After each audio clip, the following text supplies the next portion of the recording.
Hey, weary travelers of the night, let's slip into the sun-scorched, dust-drenched world of ancient Egypt, where the Nile murmurs secrets and pyramids claw at the sky like God's forgotten dreams. Forget your stressful day. Tonight's journey is your escape, a soothing dive into history's gritty embrace. Dim the lights, flick on a fan for that gentle hum, and nestle into your blanket cocoon. Picture yourself as a stonecutter, your hands raw, your heart heavy with shadows no one names. Why wouldn't you last a day? Spoiler: the sun, the stones, and the gods don't care about your complaints. If you're loving this, give a like, subscribe, and whisper in the comments where you're tuning in from. London at midnight, New York at dusk. Let's unravel why ancient Egypt would chew you up, yet somehow lull you to sleep. The first light of dawn hasn't yet touched the Nile, but you're already stirring, roused by the faint slap of oars against the water, a fisherman's early start echoing through the mist. Your bed, if you can call it that, is a thin mat of woven straw pressed against the cool, packed earth of your mud brick hut in the workers' village of Deir el Medina. The air carries a damp chill, laced with the scent of river silt and the faint, nutty whiff of barley bread baking nearby. You're a stonecutter, one of countless hands shaping the pharaoh's eternal legacy, those towering pyramids that mock your fleeting existence. As you rub sleep from your eyes, a child's giggle slices through the quiet, and somewhere a woman hums while weaving reeds into baskets. It's a fleeting moment of warmth, but the day ahead looms like the limestone blocks you'll soon wrestle. You wouldn't last a day here, would you? The gods don't care about your morning coffee or your need for a lie-in. You swing your legs off the mat, the gritty floor biting at your bare feet. Your sandals, worn thin from months of trudging to the quarry, wait by the door. Outside, the village is waking, a slow pulse of life under Ra's watchful eye. Smoke curls from hearths, mingling with the fishy tang of the Nile, a smell so sharp it clings to your skin like a second tunic. You sling a cloth bag over your shoulder. Inside, a flint chisel, a wooden mallet, and a crust of bread that'll have to last until dusk. The pyramid, half finished, looms in the distance, its limestone face glowing faintly as the horizon blushes pink. Your stomach growls, a low, desperate plea, but there's no time for breakfast. The overseer's glare is sharper than hunger, and the gods don't reward the tardy. You step out, the path crunching underfoot, and join a stream of workers, men with hands like leather, women balancing water jugs, boys hauling baskets of rubble. This is your world, a gritty symphony of labor and dust. The air is warming fast, the cool of dawn surrendering to the sun's relentless climb. You pass a cluster of mud brick homes, their walls cracked but sturdy, each one a mirror of your own. A woman kneels by a hearth, slapping dough onto a clay oven, her hands moving with the rhythm of generations. A donkey brays, stubborn and loud, as a boy tugs it toward the river. You catch a snippet of conversation, two workers arguing over whose chisel cuts cleaner. It's mundane, yet it grounds you, a reminder that life here isn't just about the pharaoh's glory. It's about survival, about carving out a place in a world where the gods and the desert are equally unforgiving. You wonder if your modern self, with your air-conditioned comforts and therapy apps, could handle this. Spoiler: you'd be begging for Wi-Fi by noon, and the Nile doesn't care about your signal strength. As you near the quarry, The pyramid's silhouette sharpens, a jagged dream etched against the sky. The air grows thick with dust, a fine, choking haze that settles in your lungs like an uninvited guest. The overseer, a broad man with a scar slicing his cheek, stands atop a boulder, barking orders that cut through the morning hum. His voice is a whip, urging you faster, though your legs already ache from yesterday's labor. Before you touch your chisel, a priest steps forward, his linen robe stark against the dusty crowd. He burns myrrh, the smoke curling upward like a prayer, its sharp, resinous scent stinging your eyes. He chants to Ta, the god of craftsmen, asking for strength, precision, and protection. You bow your head, the ritual of fleeting anchor in a day that will grind you down. The gods feel close, their presence heavy as the stone you'll soon carve, but so does the weight of your own thoughts, those unnamed shadows that flicker in your mind. You kneel beside your assigned block, its surface rough and warm under your calloused fingers. The chisel feels heavy, an extension of your arm, and the mallet's weight is a familiar burden. You strike, and the stone resists, sending a jolt up your arm that rattles your bones. Chips fly, dusting your face, your hair, your everything. Nearby, your friend Himiunu grunts as he levers a block onto a wooden sled, his face slick with sweat. "If Ra sees us today," he mutters, wiping his brow, "maybe tomorrow he'll send a breeze." You manage a half-hearted chuckle, but the sun's glare steals your mirth. The work is endless, a cycle of strike, shift, breathe that mirrors the Nile's own rhythm. Yet beneath the sweat and dust, there's something deeper, a pride in shaping eternity, in knowing your hands are building a pharaoh's path to the gods. But let's be real. Your modern self would be whinings about blisters and begging for a water cooler.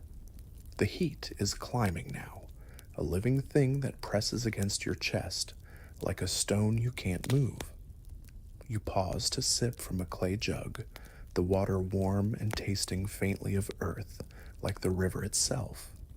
The overseer's shout snaps you back to work, but you steal a moment to lean against the block, its surface hot as a baker's oven. Your shoulders ache, your fingers throb, but it's not just the labor that weighs you down. There's a shadow in your chest, a heaviness you can't name. You don't call it anxiety or depression, no one here does. Himiunu notices your silence, his eyes narrowing as he claps your shoulder. "Your soul's out of balance, friend," he says, his voice gruff but kind. "Work harder, it'll pass." You nod, but the shadow lingers, a silent companion heavier than any limestone block. Here's the shock. In ancient Egypt, your mental struggles had no name, no cure, just the expectation to keep carving through the pain. You swing your mallet again, the stone's resistance a mirror to your own. No one talks about mental health here. If your thoughts spiral like a hawk caught in a storm, it's because your Ibi, your heart, has drifted from Ma'at, the cosmic order that binds the world. There are no healers for this, no words to pin it down. You've heard whispers of men who stopped working, who stared at the Nile for hours, muttering about gods or demons.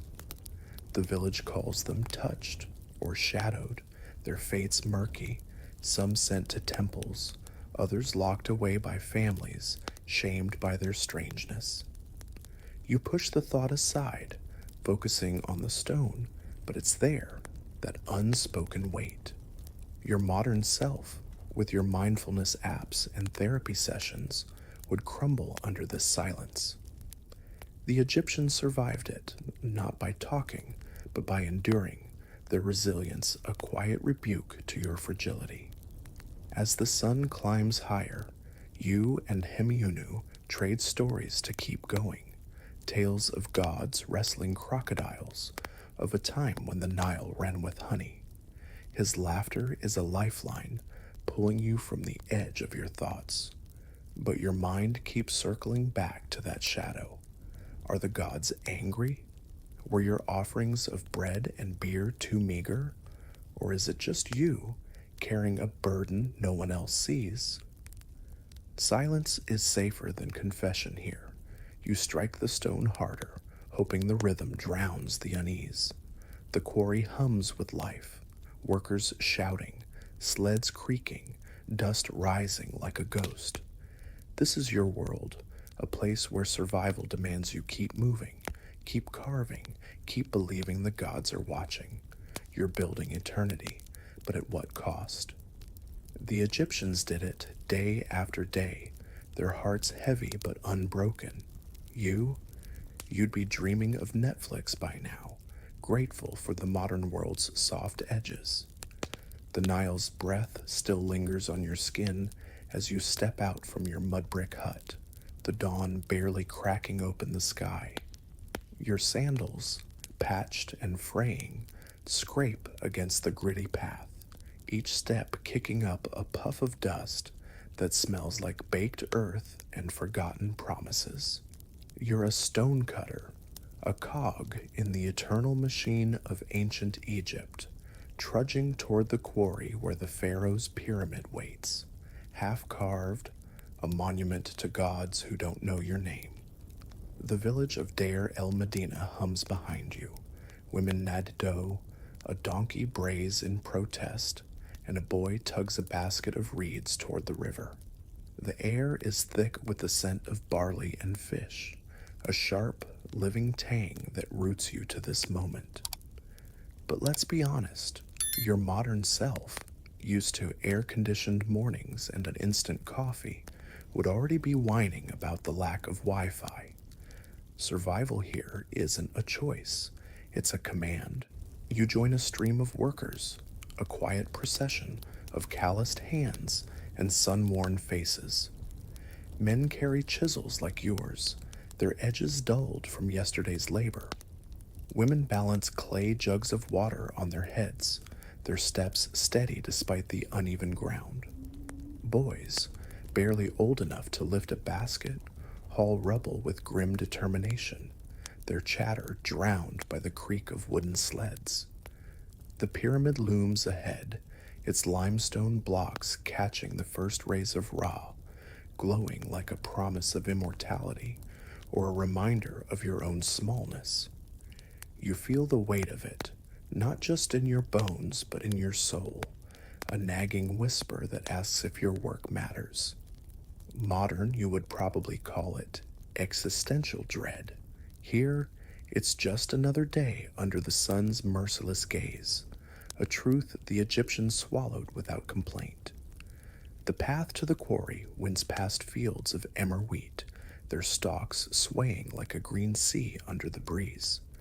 A heron lifts from the Nile, its wings slicing the mist, and for a moment you pause, caught by the beauty of this ancient world.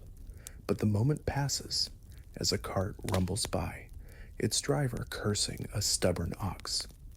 You keep moving, your bag slung over your shoulder, the flint chisel inside clinking softly against the mallet. The air grows warmer, the dust thicker, coating your throat like a second skin. You pass a small shrine, a crude stone figure of Ptah, the god of craftsmen, his carved eyes staring blankly. You nod to him, a reflex, hoping he'll lend your hands strength today. Your smartphone-addicted self would scoff at this, but here the gods are as real as the sweat on your brow. As you reach the quarry, the pyramid's silhouette sharpens, a jagged dream rising from the desert. The overseer, a broad man with a scar like a lightning bolt across his cheek, stands atop a boulder, his voice a thunderclap that cuts through the morning hum. "Move, you sluggards," he barks, his eyes scanning the crowd like a hawk hunting prey. You flinch, not because you fear him, but because his shout feels like the sun itself, relentless and unyielding. The workers scatter to their posts, a disciplined chaos of muscle and stone. You feel the quarry's pulse, grunts, clinks, the groan of ropes pulling sleds. It's a symphony of survival, one your modern sensibilities, softened by ergonomic chairs and lunch breaks, would find deafening. The Egyptians, though, they thrived in this grind, their resilience a quiet slap to your fragility. Before you touch your chisel, a priest in a crisp linen robe steps forward, his presence a stark contrast to the dusty crowd. He carries a small brazier, the myrrh inside smoldering, its sharp, resinous smoke curling upward like a prayer to the heavens. The scent stings your eyes, burns your throat, but you bow your head, joining the workers in a moment of reverence. The priest chants to Ptah, his voice low and rhythmic, asking for strength, precision, and protection from the quarry's dangers. May your hands shape eternity, he intones, and you feel a flicker of pride, a sense that your work is sacred. But the truth, it's backbreaking, soul-grinding labor, and no amount of divine blessing changes the weight of the stone or the weight in your chest. Your modern self would be tweeting Nojgik Hardpass by now. The quarry is alive, a beast of dust and noise. Workers shout, hammers clang, and sleds creak under the weight of limestone blocks. You find your spot, a half-carved slab waiting for your chisel. The stone is warm, almost alive, its surface rough under your fingers. You glance at the overseer, his scar glinting in the rising sun, and feel his eyes on you, a silent warning to keep pace. The workers around you move with a rhythm born of necessity. Strike, shift, breathe, repeat. It's not just labor, it's a dance with the desert, a pact with the gods. You wonder if you could match their endurance, their ability to carve through heat and doubt without a therapist on speed dial. The shock hits hard. In ancient Egypt, your mental struggles were invisible, your only remedy the relentless grind of work and prayer. You pause, wiping sweat from your brow, the dust smearing like war paint across your face. A woman passes, her jug sloshing with water, and offers you a sip. It's warm, gritty, tasting of the Nile itself, but it's a small mercy in this furnace. You nod thanks, and she moves on, her eyes tired but kind. The overseer's shout rings out again, urging speed, but you steal a glance at the pyramid, its edges sharp against the sky. It's more than stone. It's a testament to human will, to a people who built eternity without cranes or coffee breaks. You feel a pang of awe mixed with something heavier, a shadow you can't shake. The Egyptians carried this weight, unnamed and unspoken, with a grit you can only admire.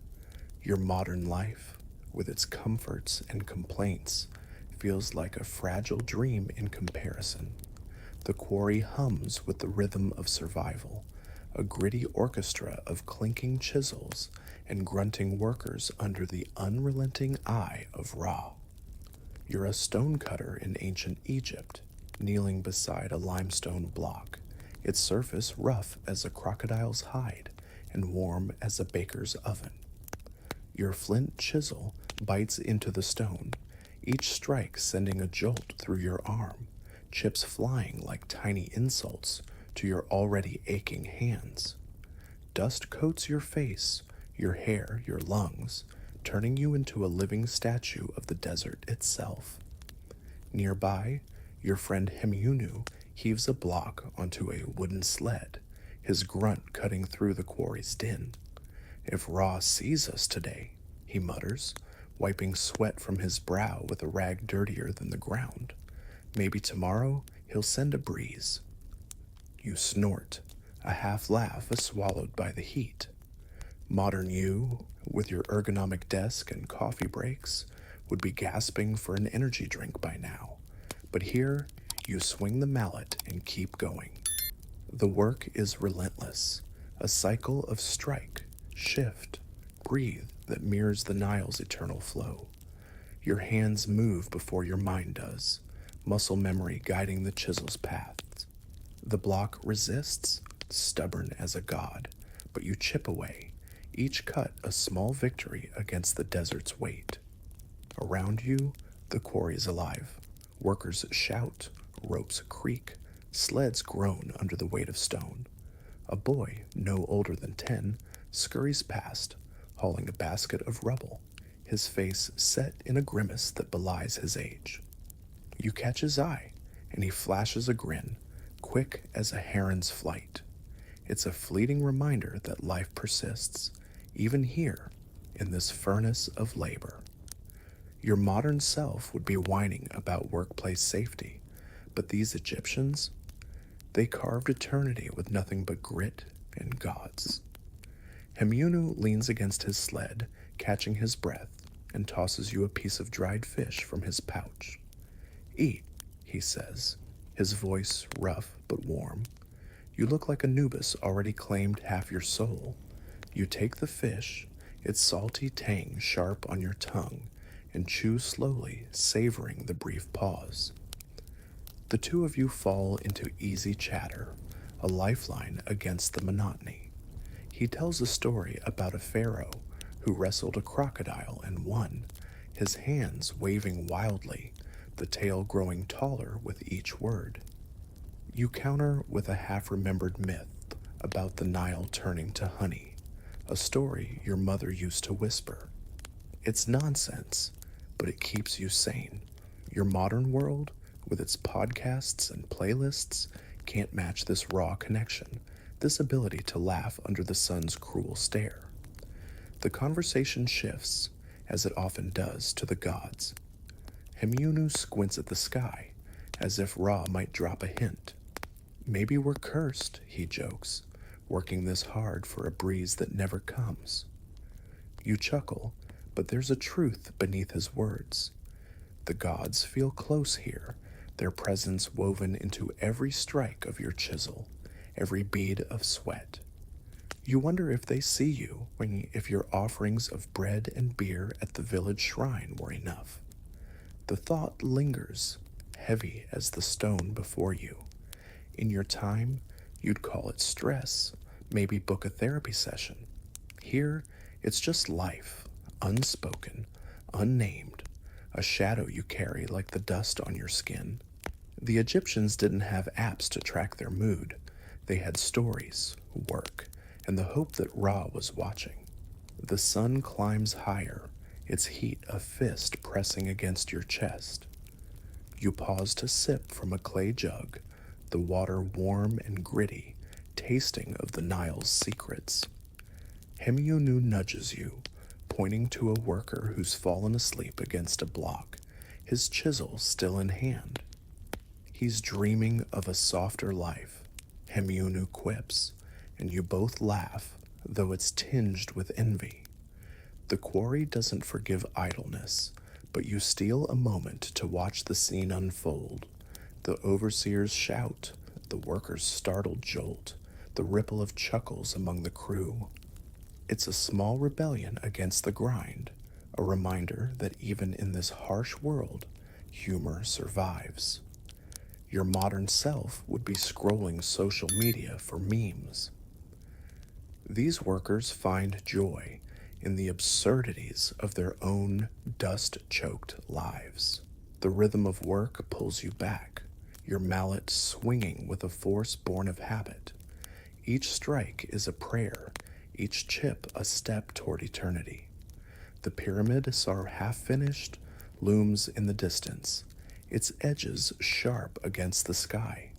You feel a flicker of pride. You're building something that will outlast you, your children, your children's children. But the shadow in your chest stirs, a weight that no chisel can carve away. Hemunu notices, his eyes narrowing. Your heart's heavy, he he says, not unkindly. Keep working. The gods will sort it out. You nod, but the words feel hollow. Here's the shock. In ancient Egypt, your mental struggles were a divine puzzle, not a medical one. No counselors, no pills, just the expectation to keep swinging, keep believing, keep surviving. The quarry's noise wraps around you, a chaotic symphony of effort and endurance. Workers curse as ropes snap, women sing as they carry water, and the overseer's voice cuts through like a whip. You and Hemiunu trade more stories, each one wilder than the last. A god who turned a river to wine, a pharaoh who outran the wind. They're lies, but they're lifelines, stitching you to this moment, this place. You wonder how the Egyptians did it, day after day, carving through heat and doubt with no promise of relief. Your modern life, with its air-conditioned offices and mental health days, feels like a fragile dream in comparison. They built pyramids with their hands and their hearts, their resilience a quiet rebuke to your complaints. You swing your mallet again, the stone yielding just enough to keep you going. As noon approaches, the heat becomes a beast, its breath scorching your skin. You lean against the block, the stone's warmth seeping into your bones. Hemiunu tosses you another piece of fish, his grin crooked. We're tougher than the stone, he says, and you want to believe him. The quarry hums on, a testament to human will, to a people who carved eternity without cranes or coffee. You feel the weight of their legacy, the strength it took to keep going. Your modern self would be begging for a break, a cold drink, a moment to process. But these Egyptians, they laughed, they worked, they carried their shadows in silence, their grit, their stories, their gods. They're why you're here listening, grateful for a world where survival doesn't demand a chisel in your hand. The quarry's dust clings to you like a second skin, a gritty shroud that marks you as a stonecutter in ancient Egypt, toiling under Ra's unblinking gaze. Your hands, raw from the chisel's relentless dance, ache with each strike against the limestone block, its stubborn surface yielding only grudgingly. The sun is a tyrant now, its heat pressing down like a god's judgment, turning the air into a shimmering haze. You wipe sweat from your brow, the salt stinging your eyes, and glance at Hemiunu, your fellow worker who's muttering curses at a splintered sled. His voice, rough as the stone you carve, carries a familiar jest. If Ra wanted us to suffer less, he'd have made the Nile cooler. You manage a weak grin, but it fades fast. There's a weight in your chest, heavier than any block you've hauled, a shadow that no chisel can touch.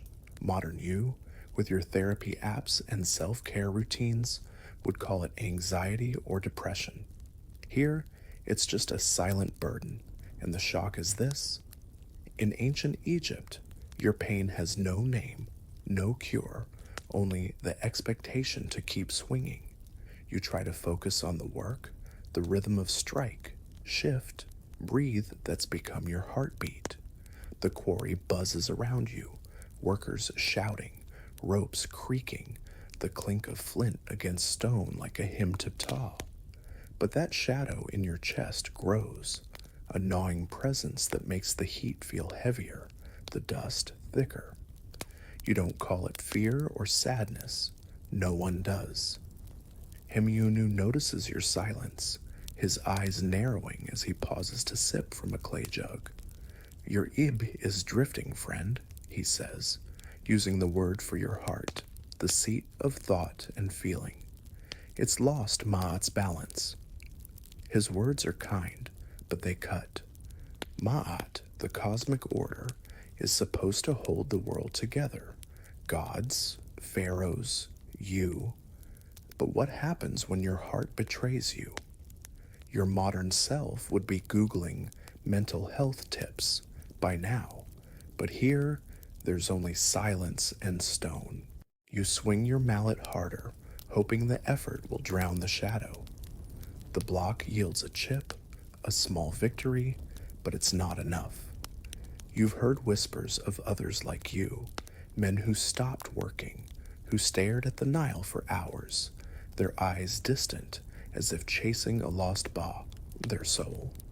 The village calls them touched or shadowed, their fates murky. Some are sent to temples, where priests chant to drive out spirits. Others are hidden away, locked in back rooms by families ashamed of their strangeness. You've seen it once, a man named Ka, who used to carve beside you, now gone, his name unspoken. Was he cursed by Sekhmet, the lioness goddess of chaos? Or was it just his heart, heavy with something no one could name? Your modern world, with its therapists and hotlines, would have a label for him. Here, he's just a ghost, and you're terrified you might follow. The thought makes you pause, your chisel hovering above the stone. Himyunu grunts, mistaking your stillness for laziness. Work, or the overseer will have your hide, he says, half joking. But you feel the weight of his words. Work is your salvation here, your only defense against the shadow. You've tried praying, leaving bits of bread and beer at the shrine of Ptah, hoping the gods will lift this unseen burden. But the offerings feel empty, like throwing pebbles into the Nile and expecting it to change course. You wonder if the gods are angry, if your heart has offended them. Or maybe it's just you, carrying a weight no one else sees. Your modern self would be journaling about this, maybe posting a vague quote on social media. The Egyptians?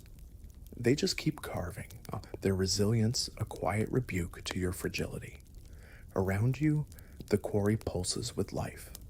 A woman passes, her jug sloshing with water, her face lined with the same exhaustion you feel. She offers you a sip, and you take it, the gritty liquid a brief relief from the heat. Keep strong, she says, her voice soft but firm, and you nod, grateful for the small kindness. The workers around you chatter, stories of gods, of pharaohs who outran the wind, of a time when the Nile sparkled with honey. The tales are absurd, but they're lifelines, stitching you to this moment. Hemiunu joins in, spinning a yarn about a crocodile who spoke to Ra and was granted wings. You laugh, but it's hollow. The shadow lingers, a silent companion that no story can banish. Your modern life, with its endless distractions, would never let you sit with this discomfort. Here, it's all you have. The sun climbs higher, its heat a hammer pounding your skull. You lean against the block, its warmth seeping into your bones like a fever. Himyunu tosses you a piece of dried fish, his grin crooked. Eat, or you'll fade before the pyramid's done, he says. You chew slowly, the salt sharp on your tongue, but it does little to lift the weight. You've heard of men who didn't recover, who wandered into the desert or drowned in the Nile, their hearts too heavy for Ma'at's balance. The village whispers of them as claimed by spirits, but you wonder if it's simpler, if their shadows just grew too dark to bear. The shock hits harder now. In ancient Egypt, your mental struggles were a divine mystery, not a medical problem. No clinics, no counselors, just the expectation to endure, to carve through the pain as you carve through stone. You swing your mallet again, the rhythm a desperate anchor. The quarry's noise wraps around you, grunts, shouts, the groan of sleds. A boy stumbles, spilling rubble, and the overseer's shout snaps like a whip. You flinch, not from fear, but from the weight of it all, the heats, the stone, the shadow. Hemyunu notices again, his eyes softening. The gods see us, he says, his voice low. Keep going, and they'll fix your heart. You want to believe him, but the shadow is stubborn, a guest that won't leave. You've tried everything, work, prayer, silence, but it clings like dust. Your modern self would be booking a spa day or venting on a hotline. The Egyptians? They carried their burdens in silence, their grit a testament to a strength you can only admire.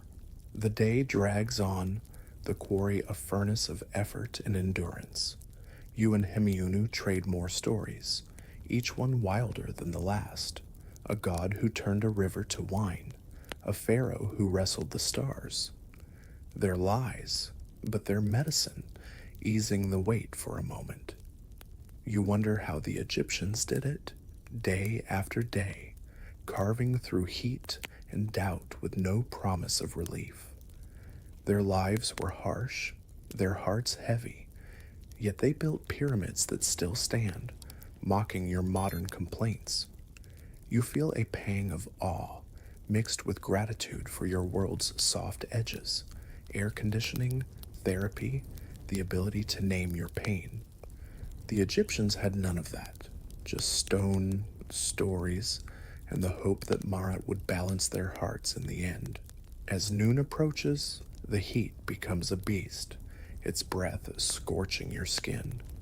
You lean against the block, the stone's warmth a mirror to your exhaustion. Hemiunu tosses you another piece of fish, his grin a lifeline. We're tougher than the stone, he says, and you want to believe him? The quarry hums on, a testament to human will, to a people who carved eternity without cranes or coffee. You feel the weight of their legacy, the strength it took to keep going. Your modern self would be begging for a break, a cold drink, a moment to process. But these Egyptians, they laughed, they worked, they carried their shadows in silence. Their resilience, their stories, their gods, they're why you're here, listening, grateful for a world where survival doesn't demand a chisel in your hand or a heart that hides its pain. The sun dips low, painting the quarry in hues of molten gold, as if Ra himself is finally taking pity on your weary bones. You're a stonecutter in ancient Egypt, your hands raw from a day of chiseling limestone, each strike a battle against the desert's unyielding heart. The air cools slightly, the Nile's breeze carrying a whisper of relief, though it does little to lift the dust caked on your skin. Your block is finished, stacked with others, a silent testament to the pharaoh's eternal dream. Around you, the quarry winds down. Workers gather tools, their voices softer now, worn by the day's grind. Hemiunu, your friend, slaps your shoulder, offering a crust of bread and a grin. We survived another day, he says, his voice rough but warm. You nod, but a shadow clings to your chest, heavier than the stones you've carved. Modern you, with your Netflix binges and memory foam mattress, would be crying for a hot shower. Here, survival is the only reward, and it's enough, or so you tell yourself. You trudge back toward the village of Deir el Medina, the path crunching under your sandals, the pyramid's silhouette looming behind like a god's unfinished thought. The workers around you move in a tired procession, their faces etched with exhaustion, but also a quiet pride. You pass a woman balancing a jug, her eyes meeting yours with a nod that says, "We're still here." The Nile glints in the distance, its surface catching the last light like a mirror for the gods. You pause to splash water on your face, the coolness of fleeting mercy, though it tastes of silt and secrets. The village comes into view, mud brick huts huddled together, smoke curling from hearths, the scent of barley bread, and dried fish wafting through the air. Your stomach growls, a primal reminder that you're alive, but that shadow in your chest lingers, unnamed and relentless. Your modern self would be Googling burnout cures by now, but the Egyptians, they just keep walking. You sit with Hemyunu and a few others near the quarry's edge, sharing a meager meal of bread, fish, and weak beer passed in a clay jug. The bread is tough, the fish salty, but in the fading light, it's a feast. Hemyunu tells a story about a worker who claimed he saw Horus in the clouds, his hands waving wildly, the tale growing absurd with each sip of beer. You laugh, the sound surprising you. A brief crack in the shadows wait. The others join in, their voices weaving a tapestry of survival, stories of gods, of pharaohs who wrestled the stars, of a Nile that once ran with honey. It's nonsense, but it's medicine, stitching you to this moment, this place. Your modern world, with its endless distractions, can't match this raw connection, this ability to find joy in a crust of bread and a shared laugh. The Egyptians built eternity with less than you have, and it humbles you. The pyramid stands tall in the distance, its edges softened by dusk, a monument to the hands that shaped it. Your hands, Hemyunu's, countless others. You feel a flicker of pride, a sense that your labor matters, that it's a thread in the tapestry of Maat, the cosmic order. But that shadow in your chest stirs, a gnawing presence that no amount of bread or beer can drown. You don't call it depression or anxiety. No one does. Hemyunu notices your silence, his eyes softening as he passes the jug. Rest, he says, his voice low. The gods see your work. You nod, wanting to believe him, but the weight remains, a silent companion that follows you like the dust on your sandals. Your modern self would be booking a therapist or scrolling self-help blogs. Here, there's only the expectation to endure, to keep carving through the pain. The village is quiet now, the day's clamor fading into the hum of crickets and the gentle lap of the Nile. You walk back to your hut, the path familiar under your feet, the air thick with the scent of river and smoke.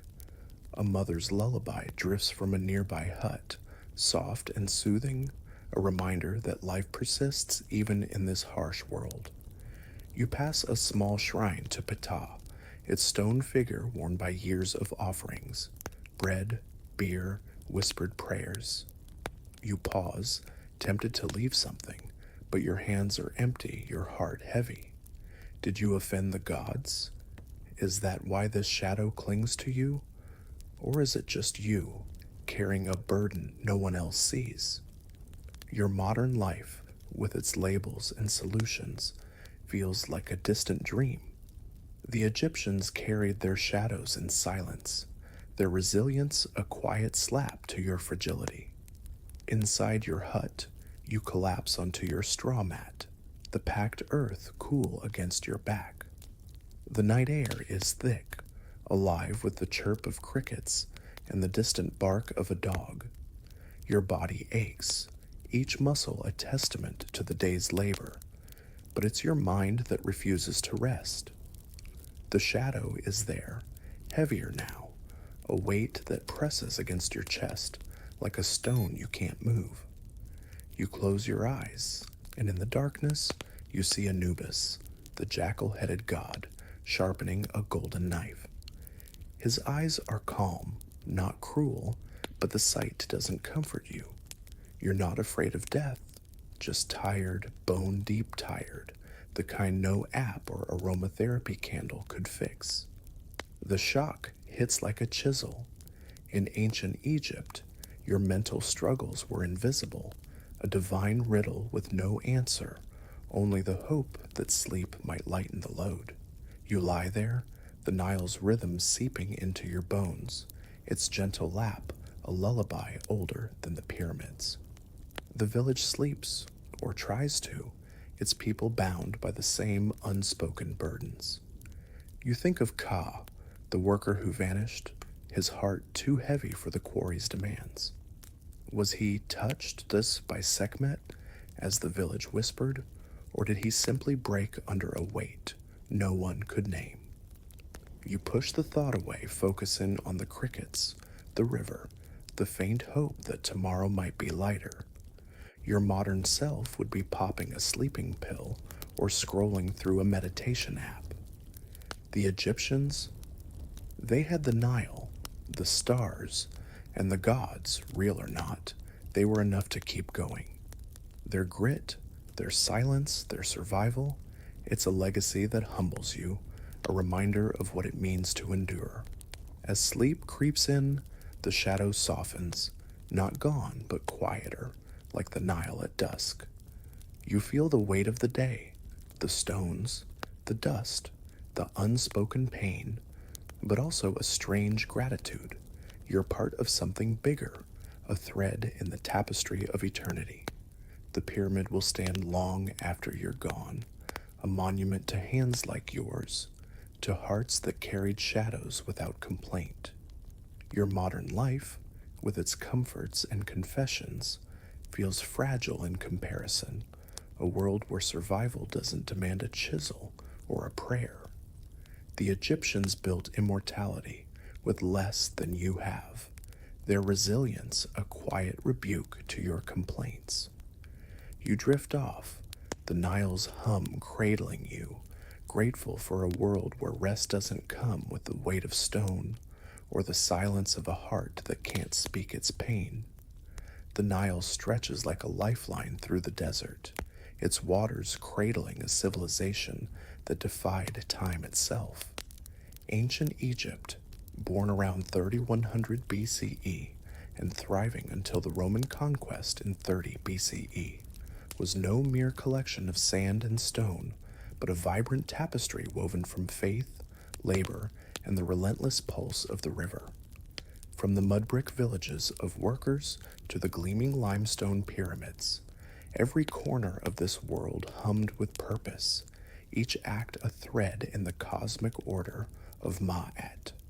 Pharaohs ruled as living gods, their decrees echoing divine will, while priests chanted to appease the heavens, and laborers, stonecutters, farmers, weavers, carried the weight of eternity on their calloused hands.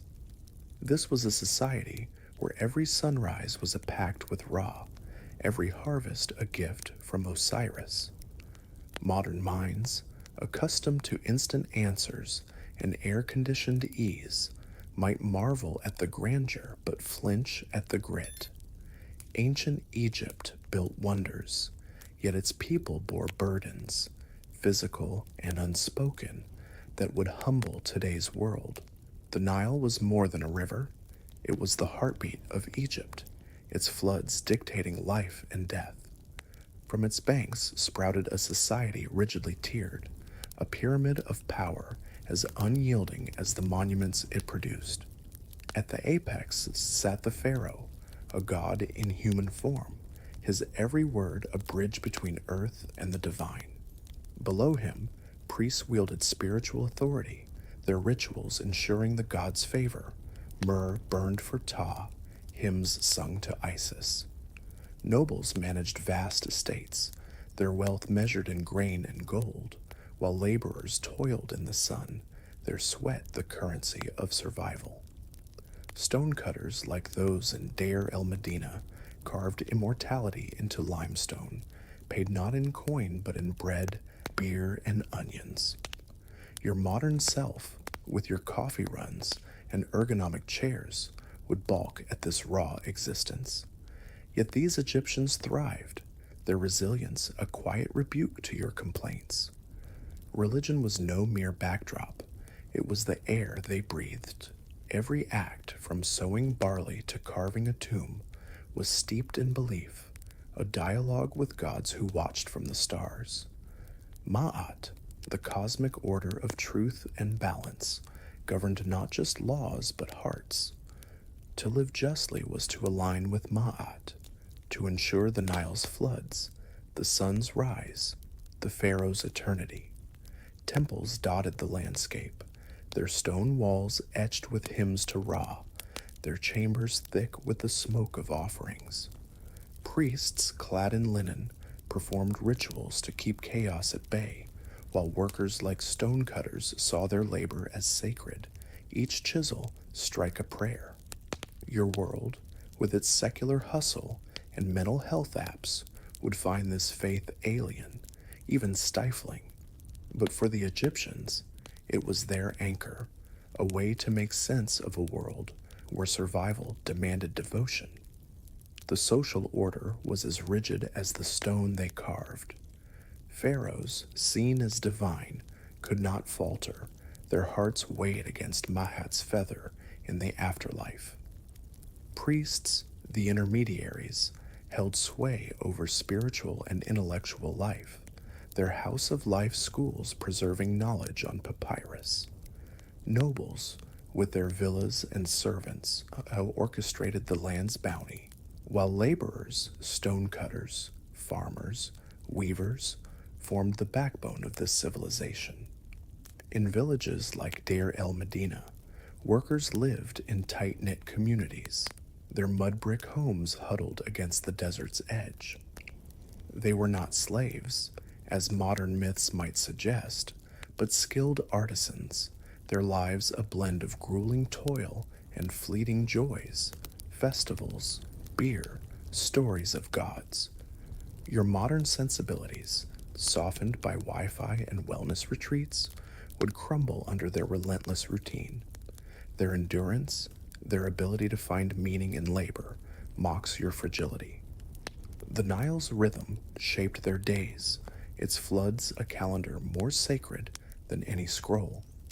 When the river swelled, fields turned to mirrors, reflecting the sky's promise.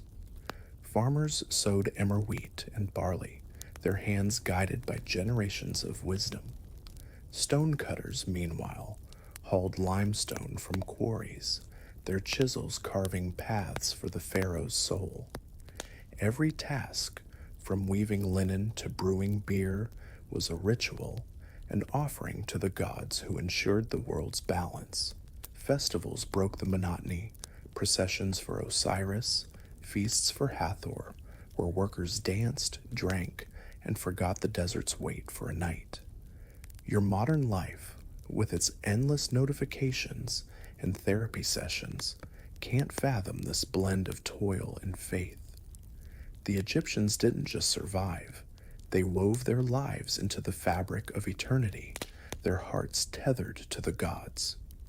Yet beneath this ordered world lurked shadows, burdens no papyrus could name. The Egyptians saw the self as a composite, IB, heart, Ba, soul, Kai, life force, Shiut, shadow, each part vital to harmony. When a stonecutter's heart grew heavy, when thoughts spiraled like a hawk in a storm, it wasn't illness but a drift from Ma'at. No one spoke of mental health. A troubled mind was a spiritual failing, a sign the gods were displeased or a spirit had taken hold. Workers like those in Deir el Medina left graffiti on tomb walls, fleeting confessions like, "I am weary, my heart is not at peace." Your world, with its counselors and mindfulness apps, would label this depression. The Egyptians, they worked, prayed, and hoped the gods would realign their souls, their silence a strength you can only admire. The shock lies here. In ancient Egypt, mental struggles were as real as the stones they carved, but they were invisible, unnamed, left to fester in the heart's quiet corners. A stonecutter might toil through his shadow, his chisel striking in rhythm with the Nile, but there was no healer for his mind, no word for his pain. Temples offered solace, priests chanted, amulets of Bes warded off nightmares. But these were divine remedies, not human ones. Families hid the touched, fearing shame or chaos, while the community demanded conformity over confession. Your modern self, with its therapy jargon and self-care routines, would be lost in this world, begging for a label to pin on the pain. The Egyptians endured, their grit a testament to a resilience that built pyramids and outlasted empires. This civilization, born from the Nile's embrace, was a paradox, a land of wonders and weights, of gods and silence. The pyramids still stand, their stones whispering of hands that carved them, hearts that bore unspoken burdens. The Egyptians didn't have psychologists or hotlines. They had the river, the stars, and a faith that carried them through. Your modern life, with its endless solutions and distractions, feels fragile in comparison. They built eternity with less than you have, their lives a quiet rebuke to your complaints. As the sun set on their world, they lay on straw mats, the Nile's hum a lullaby, trusting Ma'at to balance their hearts. You, listening now, can only marvel at their strength, grateful for a world where pain can be named, where rest doesn't demand a chisel or a prayer. The ancient Egyptians saw the human self not as a singular entity, but as a delicate mosaic, each piece vital to the harmony of existence.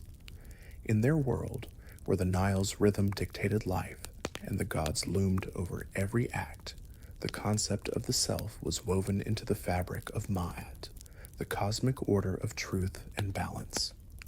The Ib, or heart, was the seat of emotion and thought, a vessel that carried joy, fear, and wisdom. The Ba, a soul-like essence, fluttered between the worlds of the living and the dead, a bird-like spirit seeking eternity.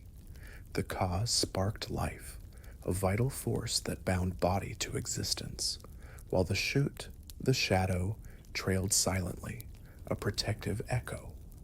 When these elements aligned, a person was whole, their life a reflection of Ma'at's divine equilibrium. But when they faltered, when the heart grew heavy or the Ba wandered, the result was not illness, but a spiritual drift, a silent fracture no papyrus could name. Modern minds, with their clinical terms and therapy apps, would struggle to grasp this sacred complexity, yet the Egyptians lived it, their resilience a quiet rebuke to our need for labels. This intricate view of the self shaped how the Egyptians understood mental distress, a concept far removed from today's psychological frameworks. There was no word for depression or anxiety in their lexicon, no diagnostic manual to pin down a racing mind or a heavy heart. Instead, a troubled soul was seen as a disruption of Ma'at, a misalignment of the IB, Ba, Ka, or Shiat. A stonecutter in Deir el-Medina, pausing mid-chisel to stare at the Nile's glint, might be described as having a disturbed Ba, his soul adrift from the cosmic order. A woman weeping too long in her mud-brick hut could be touched by Sekhmet, the lioness goddess of chaos, her heart weighed down by unseen forces. These were not medical conditions, but spiritual crises, signs that the gods were displeased or a malevolent spirit had taken hold. Your modern self, with its endless scroll of mental health blogs, would be lost in this world, grasping for terms the Egyptians never needed. The absence of a psychological vocabulary didn't mean the Egyptians ignored mental struggles. Rather, they framed them within their spiritual cosmos. The IB was central, believed to house not just emotions, but the essence of thought and morality. When a laborer's heart grew heavy, when thoughts spiraled like a hawk caught in a desert storm, it was a sign that Ma'at's balance had been disrupted. This could stem from divine wrath, a curse whispered by an enemy, or the restless dead stirring trouble. In villages like Deir el-Medina, workers left fleeting confessions, some scratched into tomb walls. My heart is weary, not at peace. These graffiti, raw and unpolished, reveal a people wrestling with burdens they could only express as spiritual unrest. Your worlds, with its therapists and diagnostic codes, would label this as mental illness. The Egyptians saw it as a cosmic imbalance, a puzzle for the gods to solve, their silence a strength that humbles modern fragility. The Egyptians' spiritual lens meant that mental distress was often tied to the divine, a perspective as alien as it is profound to today's secular minds. A farmer refusing to work, his eyes fixed on the horizon, might be seen as claimed by a spirit, his bow wandering beyond reach. A woman screaming at shadows in the marketplace could be deemed possessed, her ego overtaken by chaos.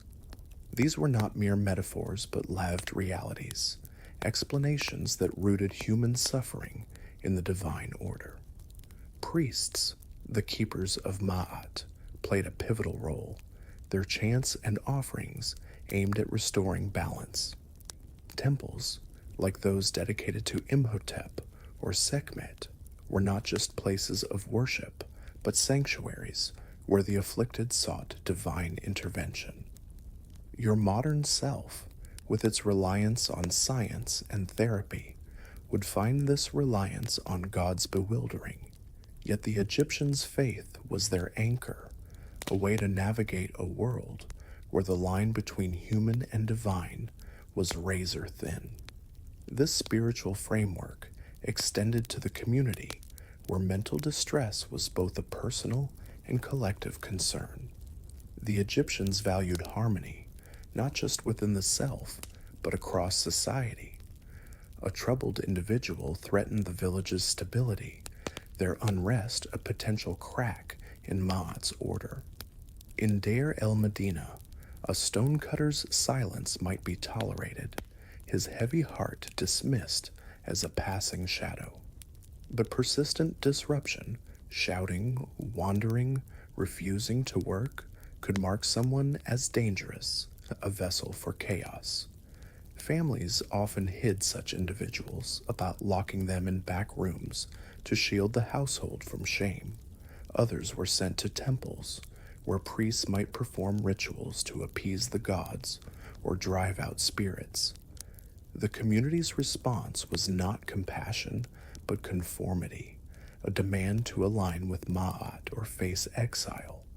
Your modern world, with its mental health hotlines and support groups, would recoil at this harshness, yet the Egyptians saw it as survival, their unity a testament to their strength. The shock lies in the silence surrounding these struggles.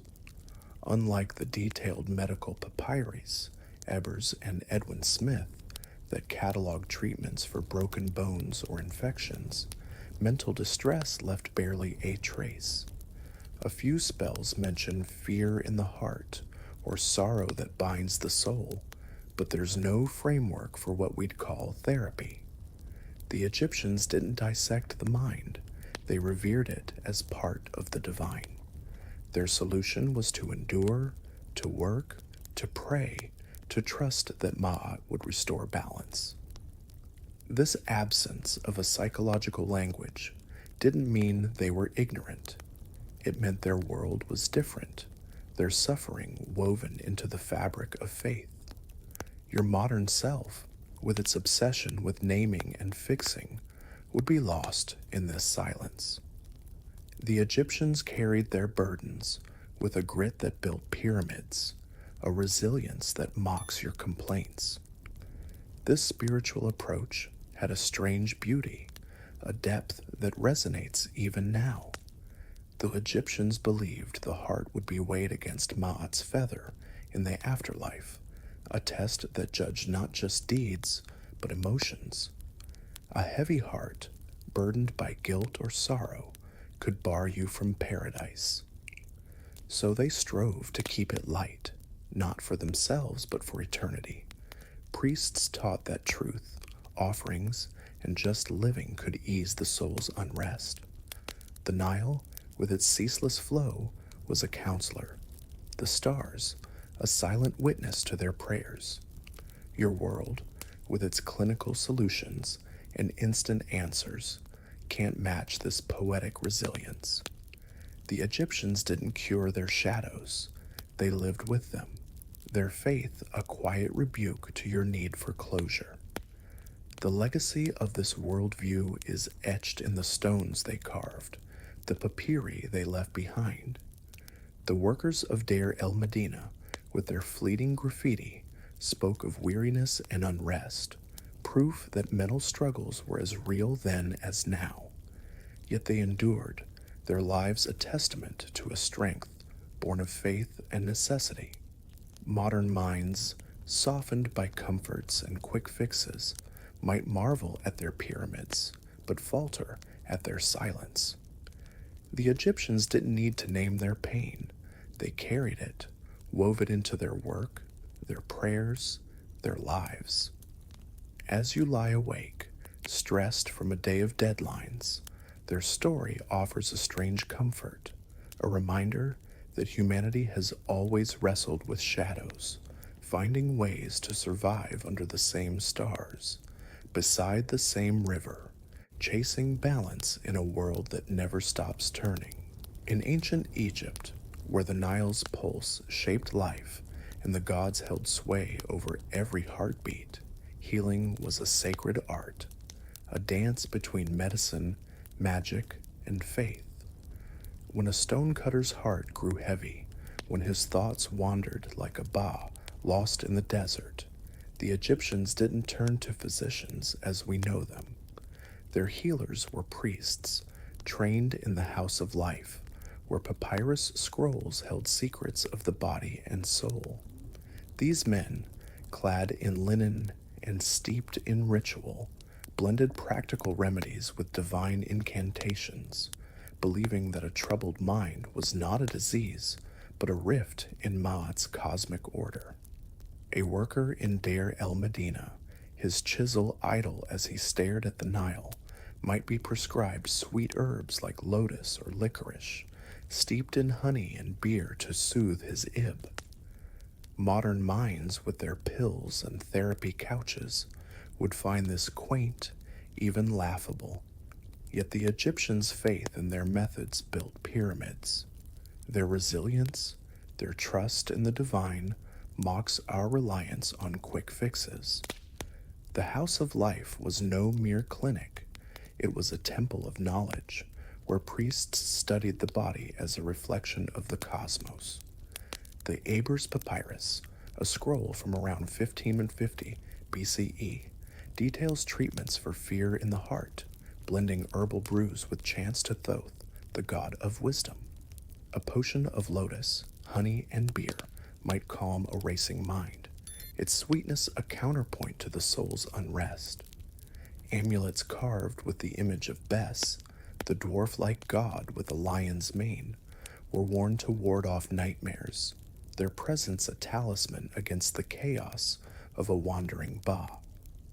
These remedies were not science as we know it, but a sacred alchemy, each herb and prayer a thread in Ma'at's tapestry.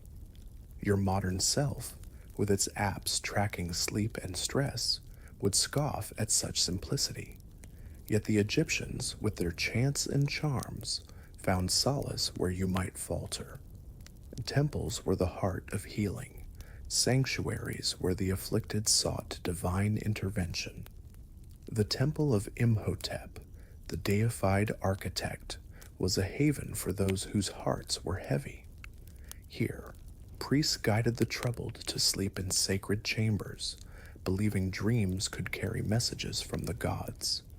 A stonecutter, his mind clouded by shadows, might lie on a reed mat, the air thick with myrrh, hoping for a vision to restore his ib.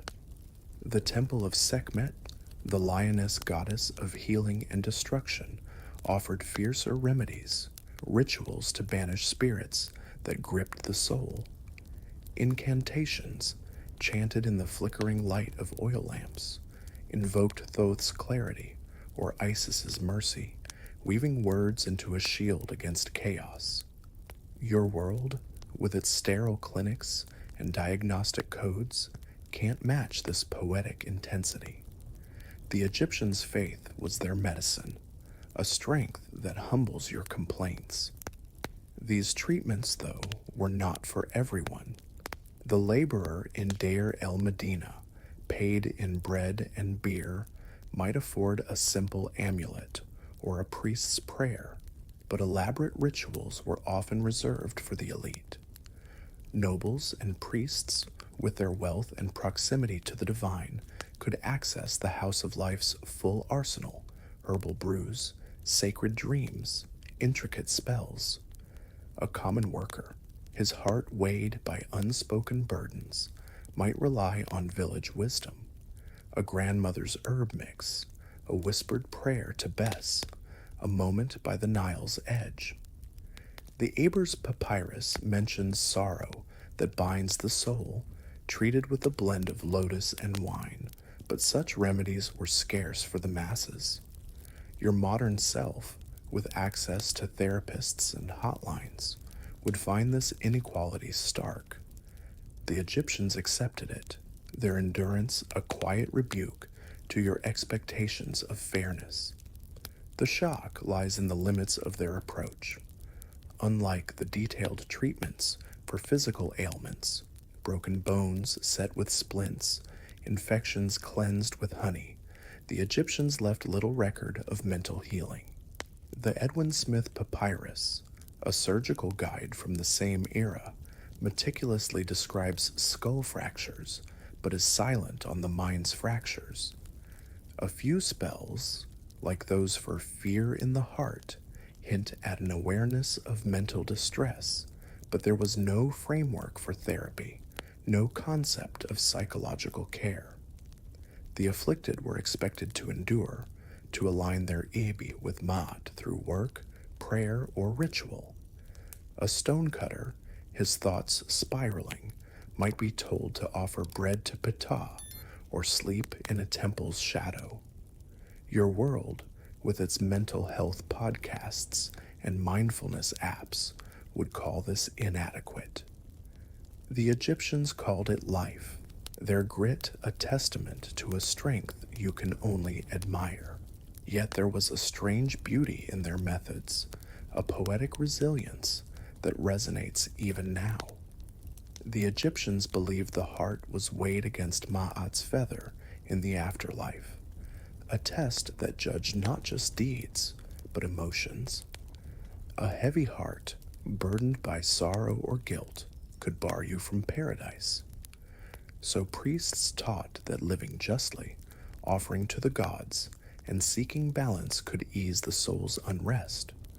A worker might wear a Bez amulet, its carved face a reminder of protection, or chant a hymn to Thoth under the stars, his words a bridge to clarity. The Nile itself was a counselor, its ceaseless flow a mirror to their endurance. Your modern life, with its endless solutions and quick fixes, can't match this sacred simplicity. The Egyptians didn't cure their shadows. They wove them into their faith, their lives a quiet rebuke to your need for answers. The community played a role too, though not always a kind one. A stonecutter whose heart grew too heavy, who stopped working or spoke to unseen spirits, might be tolerated at first, his silence dismissed as a passing shadow. But persistent unrest could mark him as touched, a threat to the village's harmony. Families hid such individuals, locking them in back rooms to shield their honor. Others were sent to temples, where priests might perform rituals to appease the gods or banish spirits. In rare cases, the afflicted were shunned, left to the desert's mercy, their fate unspoken. Your world, with its support groups and mental health awareness, would recoil at this harshness. The Egyptians saw it as necessary, their unity a strength that built pyramids and outlasted empires. This blend of faith and pragmatism left its mark on the stones they carved, the papyri they wrote. In Deir el Medina, workers scratched graffiti into tomb walls, fleeting confessions like "My heart is weary." These words, raw and unpolished, reveal a people wrestling with burdens they could only frame as spiritual. Their remedies, herbs, amulets, prayers, were not cures but lifelines, ways to navigate a world where the gods were as real as the Nile. Your modern self, with its clinical terms and therapy sessions, would find their silence alien. Yet the Egyptians' resilience, their ability to carry their shadows through faith and work, is a legacy that humbles. As you lie awake, stressed from a day of deadlines, their story offers a strange comfort, a reminder that humanity has always wrestled with unseen burdens, finding solace under the same stars, beside the same river, chasing Ma'at's eternal balance. In the shadow of ancient Egypt's towering pyramids, where the Nile's ceaseless flow cradled a civilization of gods and grit, the struggles of the mind were cloaked in silence, as heavy and unyielding as the limestone blocks carved by its laborers. Mental distress, though as real as the desert's heat, found no echo in the papyri that meticulously recorded treatments for broken bones or fevered brows. For a stonecutter in Deir el Medina, whose heart weighed heavier than the stones he shaped, there was no word for his turmoil, no healer to name his pain. The Egyptians saw such burdens as a drift from Ma'at, the cosmic order that bound gods, pharaohs, and workers in a delicate dance of balance. A troubled IB, the heart, the seat of thought and emotion, was not a medical ailment, but a spiritual failing, a sign that the gods were displeased, or spirit had slipped through the cracks of the divine order. Modern minds, armed with therapy apps and diagnostic manuals, would fumble in this world of unspoken shadows, yet the Egyptians endured, their resilience a quiet rebuke to our need for labels and quick fixes. The silence surrounding mental distress was profound, a cultural reflex rooted in the Egyptians' reverence for harmony. Ma'at was not just a principle, but a living force, ensuring the Nile's floods, the sun's rise, and the pharaoh's eternity. A worker whose thoughts spiraled like a hawk in a sandstorm, who paused mid-chisel to stare at the Nile's glint, threatened this order. In villages, like Deir el Medina, such a man might be tolerated at first, his silence dismissed as a passing quirk, a heavy ib that work and prayer would mend. But persistent unrest, refusing to carve, speaking to unseen voices, or weeping without cause, marked him as touched or shadowed, a vessel for chaos that could unravel the community's delicate balance. Your modern self, with its mental health hotlines and support groups, would recoil at this lack of compassion. But for the Egyptians, harmony was survival, a necessity as vital as the river itself. Families bore the first burden of this silence, often hiding the afflicted to shield their honor. A stonecutter who stopped working, his eyes fixed on the horizon, might be locked in a back room. His meals slid through a crack in the door. His family, fearing the village's whispers, would keep his condition secret, their shame heavier than the stones he once carved. In Deir el Medina, where workers lived in tight-knit communities, such secrecy was a desperate act of preservation. A woman screaming at shadows in the marketplace, deemed claimed by Sekhmet, could bring disgrace, her family shunned as bearers of chaos. Some were sent to temples, where priests might chant to Thoth or offer myrrh to Isis, hoping to realign the soul. Others, less fortunate, were abandoned to the desert's edge, their fates unspoken, erased from the village's memory like a hieroglyph chiseled away. Your world with its open conversations about mental health, would call this cruelty. The Egyptians called it survival, their unity a strength that built eternity. This societal reflex was not ignorance, but a reflection of a world where the divine and human were inseparable. Mental distress was not a personal failing, but a cosmic one, a crack in Ma'at's order that threatened everyone. The Egyptians believed that a troubled boss, the soul that fluttered between worlds, could anger the gods, bringing drought or disaster. A farmer refusing to sow, his heart heavy with unnamed sorrow, might be seen as cursed, his unrest a danger to the harvest. Priests, the guardians of Ma'at, played a central role, their rituals aimed at restoring balance. In temples like those of Imhotep or Sekhmet, the afflicted might sleep in sacred chambers, hoping for dreams to guide their Ebi back to harmony. But these sanctuaries were not hospitals, they were divine courts where only the gods could judge and heal.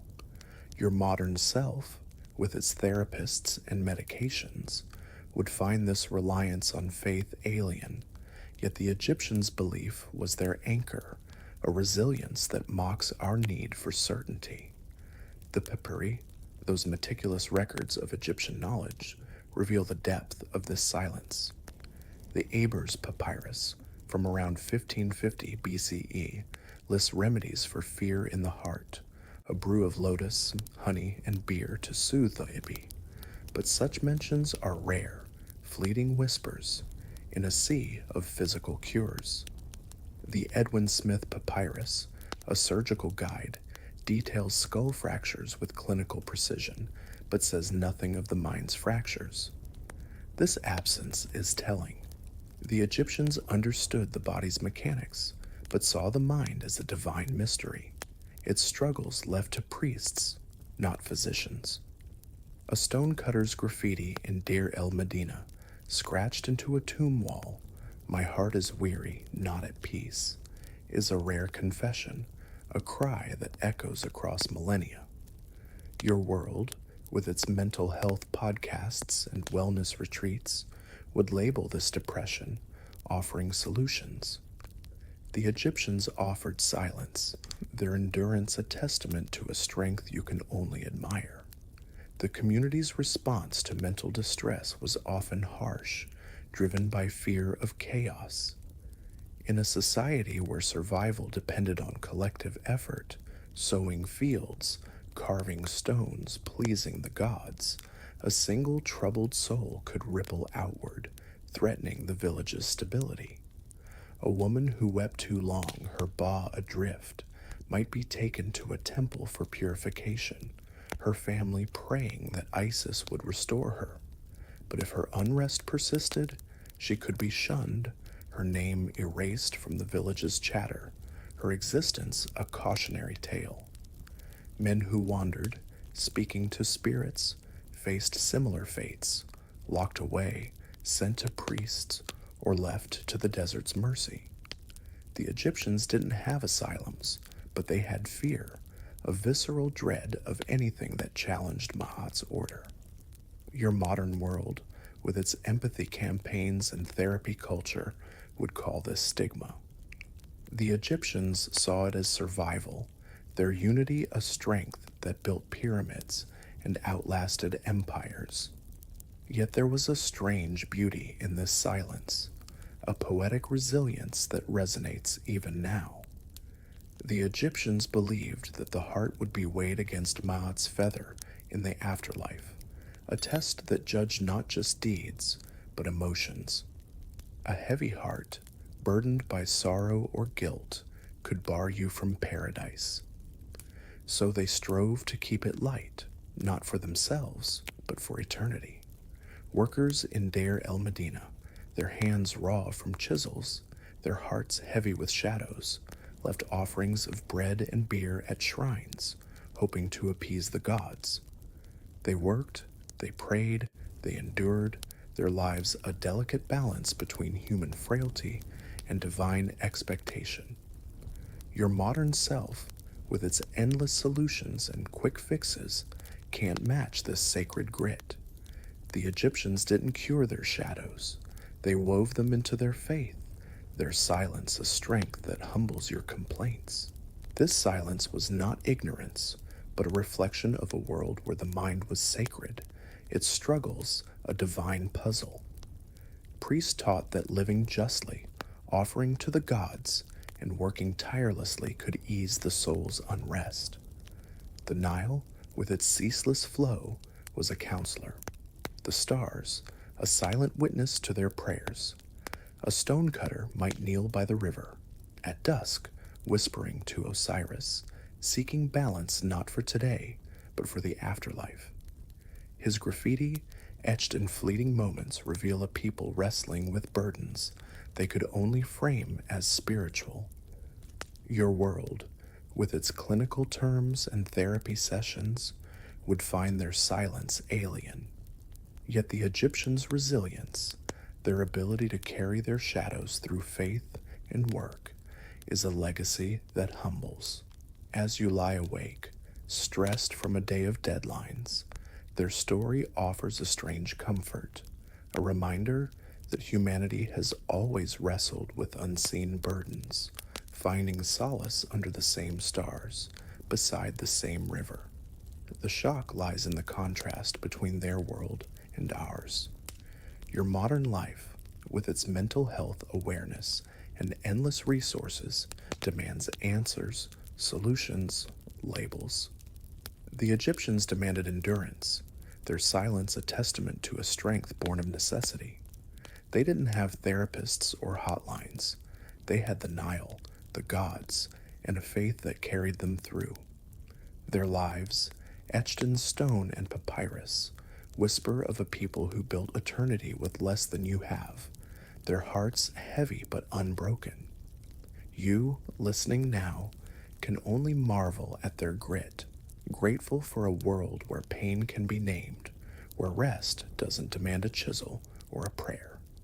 Their story, silent but profound, is a bridge across millennia, a reminder that survival is not just about answers, but about enduring, about finding balance in a world that never stops turning. In the ancient embrace of the Nile, where the river's ceaseless flow mirrored the heartbeat of a civilization, the Egyptians wove their lives into a tapestry of faith, labor, and unspoken burdens. Their world, stretching from 3100 BCE to the Roman conquest in 30 BCE, was one of stark contrasts. Monumental pyramids rose from the desert's edge, yet the shadows of the mind remained cloaked in silence. For the stonecutters of Deir el Medina, each chisel strike was a prayer to Ptah, each block a step toward eternity, but their hearts, heavy with unnamed sorrows, found no echo in the papyri that cataloged cures for fevers or fractures. The Egyptians saw the self as a delicate mosaic. Ibi, heart; Ba, soul; Kai, life force; Shut, shadow, bound by Maat, the cosmic order of truth and balance. When these faltered, when a worker's Ib grew heavy, it was not illness but a spiritual drift, a rift in the divine fabric. Modern minds, with their therapy apps and diagnostic labels, would stumble in this world of silent resilience. Yet the Egyptians' grit, their ability to endure without answers, humbles our obsession with quick fixes. The Egyptians' understanding of mental distress was not a lack, but a reflection of their worldview, where the divine permeated every act. A stonecutter pausing mid-task, his eyes fixed on the Nile's glint, was not depressed but touched, his Ba wandering from Maat's path. A woman weeping in her mud-brick hut, her cries echoing through the village, was claimed by Sekhmet, her heart misaligned with the cosmic order. These were not medical conditions, but divine puzzles, their solutions rooted in faith, not science. Priests, the keepers of Ma'at, offered rituals, chants to Thoth, amulets of Bes, temple sleeps in Imhotep's sacred chambers to restore balance. The Ebers Papyrus from around 1550 BCE whispers of fear in the heart, soothed by lotus and honey, but such remedies were fleeting, reserved for those with access to priests or wealth. Your modern self, with its mental health hotlines and mindfulness podcasts, would find this reliance on gods alien, even quaint. Yet the Egyptians' faith was their strength, a quiet rebuke to our need for certainty. This spiritual approach carried a profound beauty, a poetic resilience that resonates across millennia. The Egyptians believed the heart would be weighed against Ma'at's feather in the afterlife, a test that judged not just deeds, but emotions. A heavy heart, burdened by sorrow or guilt, could bar you from paradise, a fate more terrifying than any earthly struggle. So they strove to keep it light, not for today, but for eternity. A stonecutter in Deir el-Medina, his hands raw from chiseling limestone, might leave bread at Ptah's shrine, hoping to appease the gods and ease his ib. A farmer, his thoughts spiraling like a hawk in a sandstorm, might kneel by the Nile, whispering to Osiris for clarity. These acts, offering, prayer, work, were their therapy, their way of navigating a world where the gods were as real as the river. Your world, with its clinical solutions and self-help gurus, can't match this sacred simplicity, this ability to find solace in the stars. The Nile itself was a counselor, its ceaseless flow a mirror to their endurance. At dusk, workers gathered by its banks, their voices mingling with the hum of crickets and the lap of water, sharing stories of gods and pharaohs to drown their shadows. These tales, wild, absurd, often impossible, were lifelines, stitching them to their community, their faith, their purpose. In Deir el-Medina, graffiti scratched into tomb walls, "My heart is weary, not at peace," reveal a people wrestling with burdens they could only frame as spiritual. These fleeting confessions, etched in moments of rest, are a testament to their humanity, their ability to carry pain without naming it.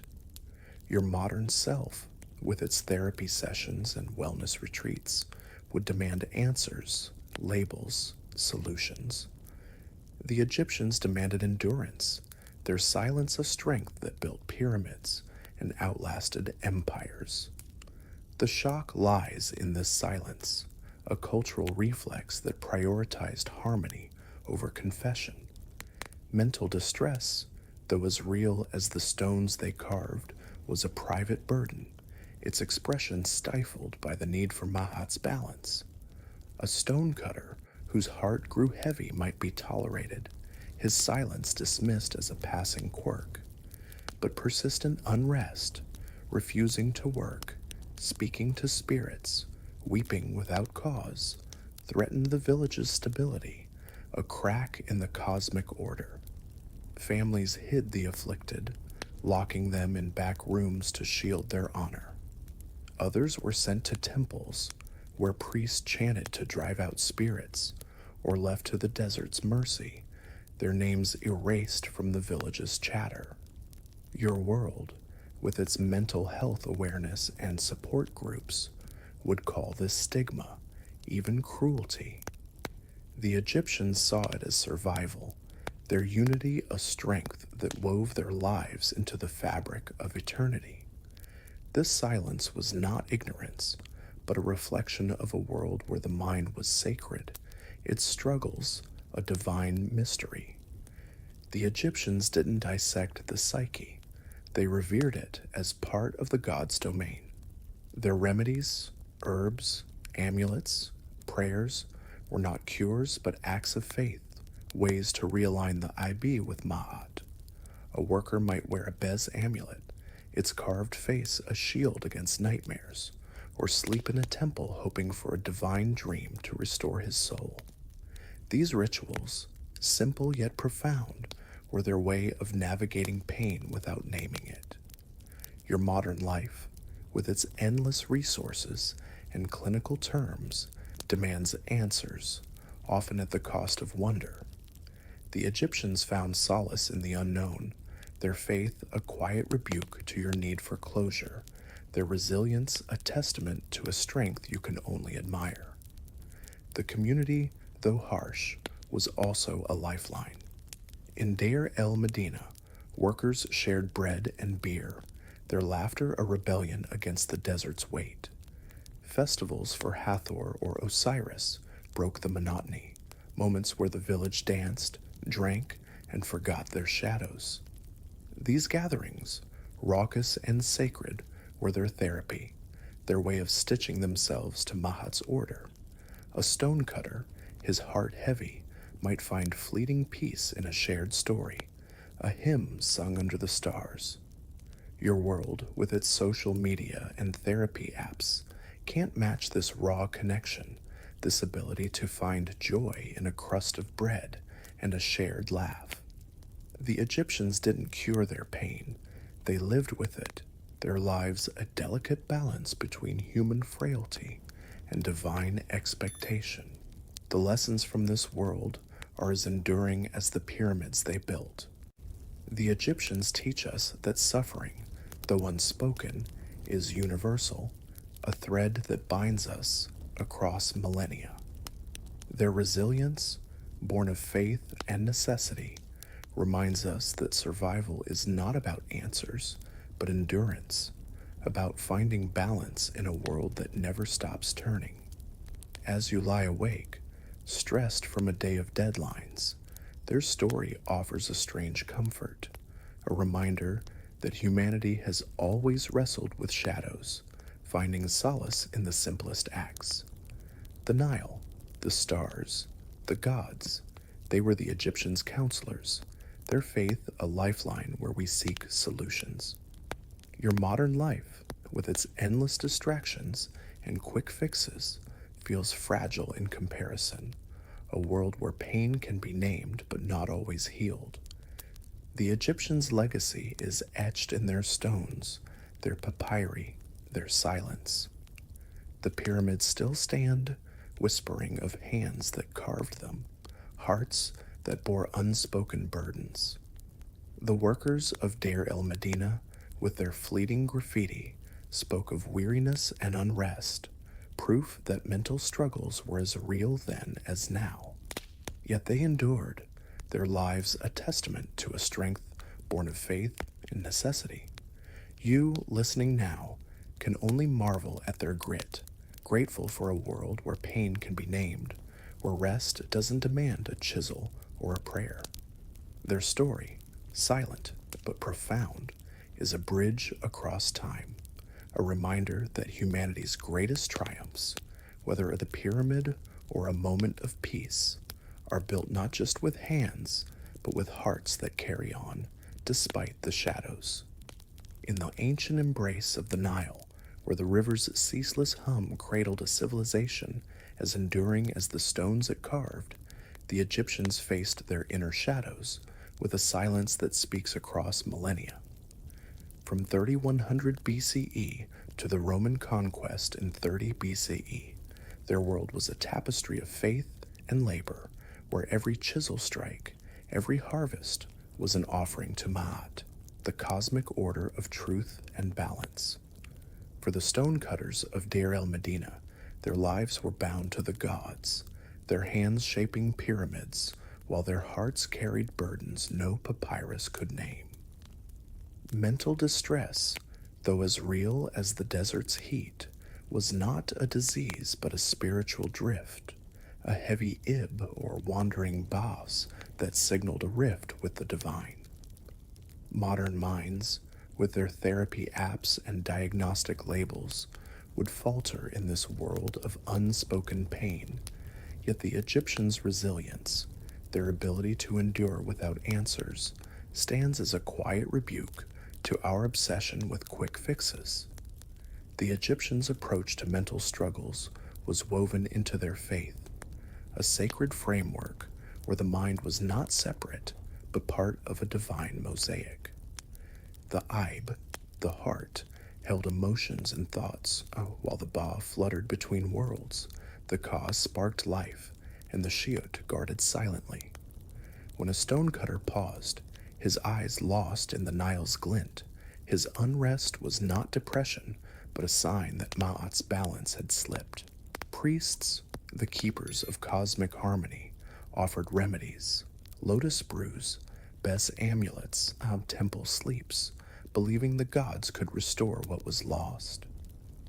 The Aber's papyrus whisper of fear in the heart, soothed with honey and beer, but such records are fleeting, dwarfed by treatments for physical wounds. Your modern self, with its mental health podcasts and wellness retreats, would find this silence alien, even inadequate. Yet the Egyptians' faith was their strength, a poetic grit that built eternity. This silence was not ignorance, but a reflection of a world where the divine and human were inseparable. A worker's heavy heart, a woman's endless tears were seen as spiritual crises, curses, angry gods, or restless spirits. In Deir el Medina, graffiti scratched into tomb walls, "My heart is weary, not at peace," reveal a people wrestling with burdens they could only frame as divine. Families hid the afflicted, locking them away to shield their honor, while temples offered rituals to realign the soul. Those who wandered too far from Ma'at's path faced exile, their names erased like hieroglyphs chiseled from stone. Your world, with its open conversations and support groups, would call this stigma, even cruelty. The Egyptians saw it as survival, their unity a testament to a strength that carved pyramids and outlasted empires. The beauty of their approach lies in its simplicity, its faith in the unseen. The Egyptians believed the heart would be weighed against Ma'at's feather in the afterlife, a test that judged not just deeds, but emotions. A heavy heart, burdened by sorrow or guilt, could bar you from paradise, so they strove to keep it light, not for today, but for eternity. A stonecutter might kneel by the Nile at dusk, whispering to Osiris, his offering of bread a plea for balance. The river, with its ceaseless flow, was a counselor. The stars, a silent witness to their prayers. Your modern life, with its clinical terms and instant solutions, can't match this poetic resilience. The Egyptians didn't cure their shadows, they wove them into their faith, their silence a strength that humbles your need for answers. This resilience was not just personal, but communal, a shared endurance that bound villages like Deir el Medina. Workers shared bread and beer, their laughter a rebellion against the desert's weight. Festivals for Hathor or Osiris brought moments of joy, where the village danced and forgot their burdens. These gatherings were their therapy, their way of stitching themselves to Ma'at's order. A stonecutter, his heart heavy, might find fleeting peace in a shared story, a hymn sung under the stars. Your world, with its social media and therapy apps, can't replicate this raw connection, this ability to find solace in a crust of bread and a shared laugh. The Egyptians' strength was their ability to endure, to carry their shadows without demanding they be named. The shock lies in the contrast between their world and ours. Your modern life, with its mental health awareness and endless resources, demands labels and solutions, often at the cost of wonder. The Egyptians demanded endurance, their silence a testament to a strength born of necessity. They didn't have therapists or hotlines. They had the Nile, the gods, and a faith that carried them through. Their lives, etched in stone and papyrus, whisper of a people who built eternity with less than you have, their hearts some heavy but unbroken. As you lie awake, stressed from a day of deadlines. Their story offers a strange comfort, a reminder that humanity has always wrestled with shadows, finding ways to survive under the same stars, beside the same river. The legacy of ancient Egypt is not just its pyramids, but its lessons, carved as deeply as the stones of Giza. The workers of Deir el Medina, with their fleeting graffiti, spoke of weariness and unrest, proof that mental struggles were as real then as now. Yet they endured, their lives a testament to a strength born of faith and necessity. You, listening now, can only marvel at their grit, grateful for a world where pain can be named, where rest doesn't demand a chisel or a prayer. Their story, silent but profound, is a bridge across millennia, a reminder that survival is not just about answers, but about enduring, about finding balance in a world that never stops turning. And now, as we leave the Nile's banks, let the river's hum linger, a lullaby to cradle you into the night's embrace. Beneath the ancient Egyptian sky, where the Nile's ceaseless murmur wove a lullaby for a civilization that carved eternity from stone, the struggles of the mind were as silent as the desert's breath. From 3100 BCE to the Roman conquest in 30 BCE, this was a world where every chisel strike, every harvest, was a hymn to Ma'at, the cosmic order that held gods, pharaohs, and laborers in delicate balance. The stonecutters of Deir el Medina, their hands raw from shaping pyramids, carried burdens heavier than limestone, shadows of the heart that no papyrus named. Their ib, the seat of emotion, might grow heavy, their ba adrift like a bird lost in a sandstorm. Yet these were not illnesses, but divine riddles, disruptions of Ma'at's sacred harmony. Modern minds, with their therapy apps and clinical labels, would stumble in this world of unspoken pain, yet the Egyptians' resilience, their quiet endurance through faith and labor, stands as a poetic rebuke to our need for instant answers. The Egyptians' understanding of mental distress was not a lack, but a reflection of their spiritual cosmos. A worker pausing by the Nile, his eyes tracing its glint, was not depressed, but touched, his ib misaligned with Mahat's truth. A woman weeping in her mud brick hut, her cries echoing through the village, was claimed by Sekhmet, her soul gripped by chaos. These were not medical conditions, but cosmic fractures, their remedies woven from faith.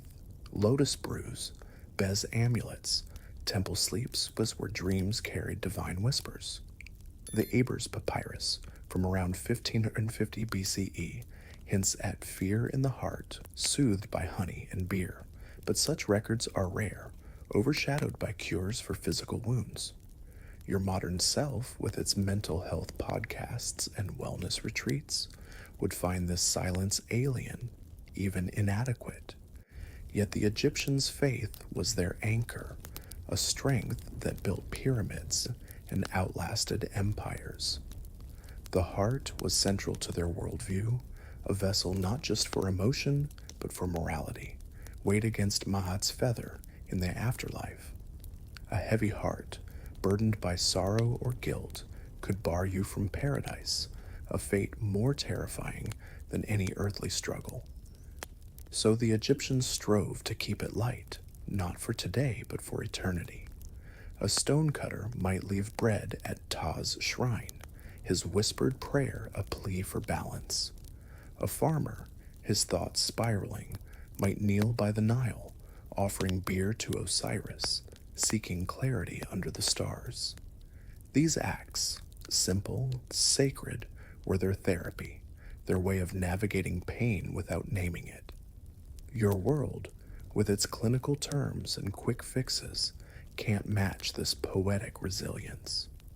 The Egyptians didn't cure their shadows, they wove them into their faith, their silence a strength that humbles your need for closure.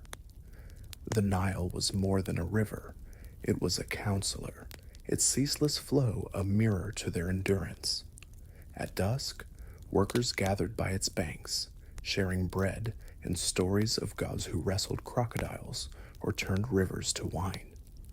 These tales, absurd and wild, were lifelines, stitching them to their community, their purpose. In Deir el Medina, graffiti scratched into tomb walls. My heart is weary, not at peace, reveal a people wrestling with burdens they could only frame as spiritual. Those fleeting confessions, etched in moments of rest, are a testament to their humanity, their ability to carry pain without demanding answers. Your modern life, with its therapy sessions and self-help apps, would label this depression, offering solutions. The Egyptians offered silence, their grit a testament to a strength you can only admire. The community, though bound by faith, was not always kind. A stonecutter whose heart grew too heavy, who stopped carving or spoke to unseen spirits, threatened Ma'at's harmony. Families hid such individuals, locking them in back rooms to shield their honor. Others were sent to temples, where priests chanted to Thoth or burned myrrh to Isis, hoping to restore the soul. Those who wandered too far from Ma'at's path faced exile, their names erased like hieroglyphs chiseled from stone. Your world, with its mental health awareness and support groups, would call this stigma, even cruelty. The Egyptians saw it as survival, their unity a strength that wove their lives into the fabric of eternity. Their silence was not ignorance, but necessity, a reflection of a world where the gods were as real as the river. The shock lies in this silence, a cultural reflex that prioritized harmony over confession. Unlike the Abers and Edwin Smith papyri, which detail cures for physical ailments with clinical precision, mental distress left barely a trace. A few spells for sorrow that binds the soul hinted an awareness, but there was no framework for therapy, no concept of psychological care. The afflicted were expected to endure, to work, to pray, to trust that Ma'at would restore balance. A stonecutter might kneel by the Nile, his heart heavy, whispering to Osiris for peace. A woman, her ba adrift, might wear a Bez amulet, its carved face a shield against nightmares. Your modern self, with its endless resources and diagnostic codes, would find this inadequate, even barbaric. Yet the Egyptians' faith was their medicine, a strength that mocks your need for certainty. The beauty of their approach lies in its simplicity, its faith in the unseen. The Egyptians didn't dissect the psyche, they revered it as part of the divine. Their remedies, herbs, prayers, rituals were not cures but acts of hope, ways to realign the IB with Ma'at. The Nile, with its gentle lap, was a counselor, the stars, a silent witness to their prayers. Workers in Deir el Medina, their hands raw from chisels, found solace in shared stories, in festivals where they danced for Hathor or drank for Osiris. These moments, raucous and sacred, were their therapy, their way of stitching themselves to Ma'at's order. Your world, with its social media and mindfulness apps, can't replicate this raw connection, this ability to find peace in a crust of bread and a shared laugh. The lessons from ancient Egypt are as enduring as their pyramids. They teach us that suffering, though unspoken, is universal, a thread that binds us across millennia.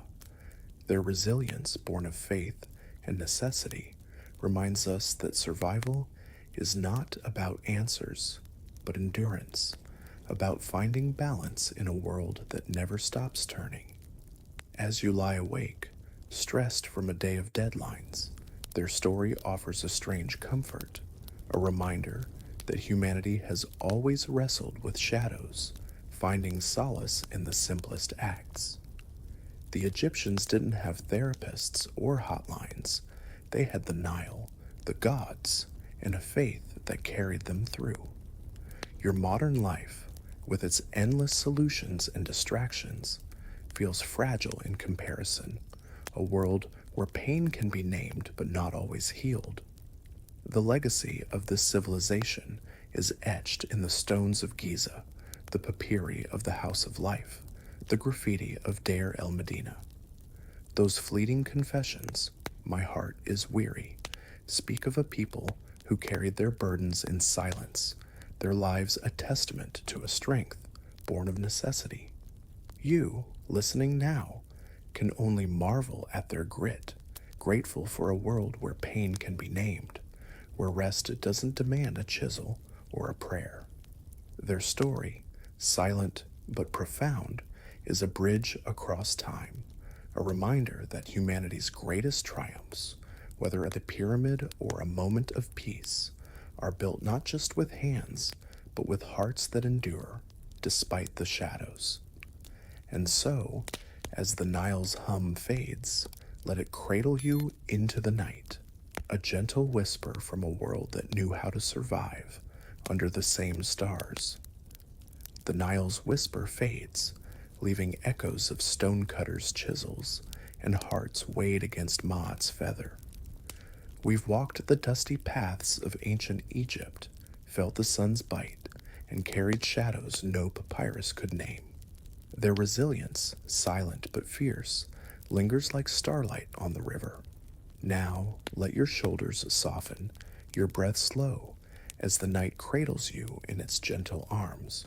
Release the day's weight, no, let it drift like silt in the Nile's flow. If sleep still waits, share your thoughts below. What stirred you in this ancient tale? Tomorrow night another story hums, ready to lull you into dreams. For now, close your eyes, feel the desert's quiet, and let the stars above Deir el Medina guide you to rest. Sleep well, weary traveler, under the same sky that watched the pyramids rise.